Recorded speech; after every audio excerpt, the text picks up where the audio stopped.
Silence. Tout le monde a suivi avec nous la succession d'événements malheureux depuis ce matin. Nous avons quitté Dakar à 4h du matin. Nous sommes arrivés vers Bakel, à 14 km de Bakel, il était 13h. Et les forces de l'ordre, notamment la gendarmerie, nous a arrêtés après nous avoir violentés, brutalisés. Ils ont arrêté l'un d'entre nous. On a quitté chez nous, on a quitté nos maisons pour aller à la rencontre de populations sinistrées qui ont besoin de notre aide, qui ont besoin de soutien, qui ont besoin de présence, qui ont besoin de denrées alimentaires, qui ont besoin de sacs vides, qui ont besoin de riz, qui ont besoin de matelas, qui ont besoin de nattes. Ils ont exprimé leurs besoins. Nous, la coalition Sam Sakal, nous avons jugé nécessaire et extrêmement urgent d'être auprès de ces populations-là. On a rassemblé une certaine somme pour acheter nos biens, pour aller délivrer à ces populations. Mais je pense qu'aujourd'hui, on commence à s'inquiéter pour la démocratie de notre pays. Ce que nous avons vécu est une totale injustice et une flagrante... Ils se sont amusés avec la loi. Et nous ne pouvons pas tolérer de telles pratiques. Nous le disions hier seulement. Nous sommes une opposition responsable. Et on ne souhaite pas qu'on nous appelle ou qu'on nous invite à ces pratiques qui, selon nous, sont des pratiques désuètes. Parce que quand même, le peuple sénégalais, et en particulier la jeunesse sénégalaise, s'est assez et longuement et suffisamment battu pour qu'on puisse dire que nous sommes un pays de démocratie, un pays de justice et un pays de loi. Aujourd'hui, nous retrouver dans des situations où on nous empêche de traverser une voie, tout simplement parce qu'il paraîtrait que le président de la République, Bassirou Diomaye Faye, serait à Bakel. Au moment où on nous arrête, il est exactement à Kédougou. Donc qu'on nous dise pourquoi ils n'ont pas souhaité qu'on se rende à Bakel. Nous pensons que c'est clairement pour des raisons politiques. Mais comment oser jouer le jeu politique pendant un moment où des Sénégalais et des confrères comme nous sont dans un sinistre total? Je trouve que c'est malheureux, c'est triste et c'est dommage. Nous allons continuer notre chemin. Nous sommes venus voir le président Bougane Gueye Dany. Il se porte très bien.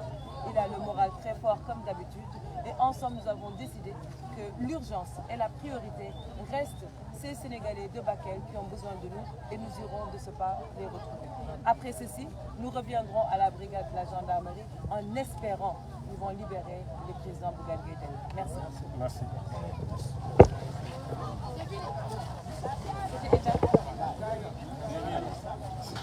On va.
bu ñu ko jógee tamit dinañu ñëwaat fii ci brigade bi incha allah jéem a comprendre lan ban faute ban délit la commettre tey ba ñu téye ko fii ci au niveau de la brigade de la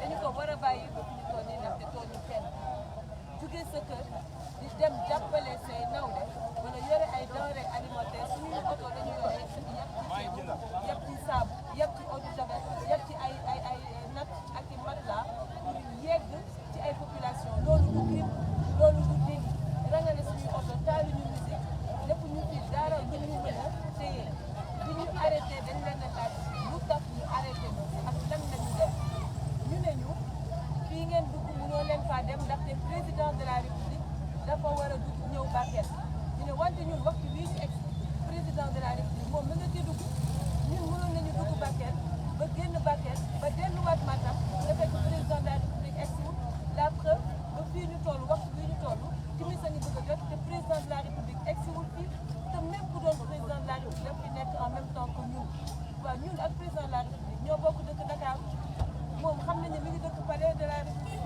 loolu député nga nekk dégg mënuñoo bokk nekk ci ab benn département mu dox yoonam ñu dox suñu yoon amatuñu droit nekk ci yoon wala ci département wala ci région boo xamante ne le président de la république est là-bas ñu ne jàpp nañu que loolu dootul démocratie te tooñ mënu koo weesu te nag tooñ baaxul surtout boo tooñee ñoo xamante ne tooñuñu la boo tooñee ñoo xamante ne ce sont des citoyens responsables et engagés et qui se battent pour la démocratie de leur pays et contre toute forme d'injustice tooñ baaxul te fi ñu toll ni nguur guy tooñ lañu am ñun suñu yoon lañu jàll di dem jàppale suñuy nawle suñuy frère ak suñuy sœur te nag ñoom la njëkkoon a war